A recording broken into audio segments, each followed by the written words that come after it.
campagne d'Abitinie en 1941.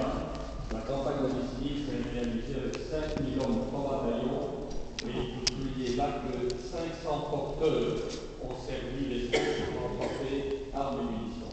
Je passe sur cet élément-là, mais mon père qui a continué à Portoli jusqu'en 60 et au Burundi jusqu'en 62 est retourné après dans le cadre économique et également pour la relance de l'aide aux anciens combattants.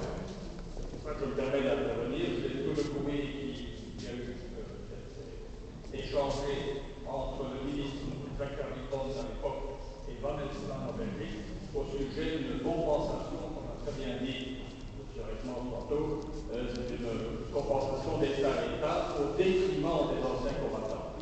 Le ministre Plaus semble ignorer la chose, mais il y a eu ce geste à l'époque, c'était un geste significatif.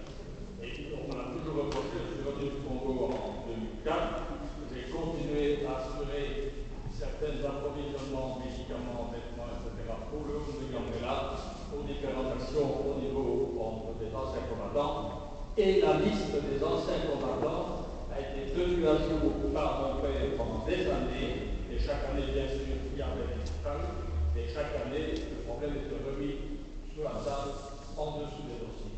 Donc, c'est difficile à dire en tant que privé d'intervenir dans une situation d'État à État, mais malheureusement, il y a eu une lacune de la part du gouvernement congolais qui est le premier à avoir ignoré le bien-être de ses ressortissants et qu'ils ont absorbé l'intervention financière belge. Je crois que ça vaut la peine d'être dit, parce que je crois surtout, et j'étais fort impressionné par les enfants tantôt quand ils ont chanté, allons d'avant, et je crois qu'il faut éviter que dans les mentalités d'enfants,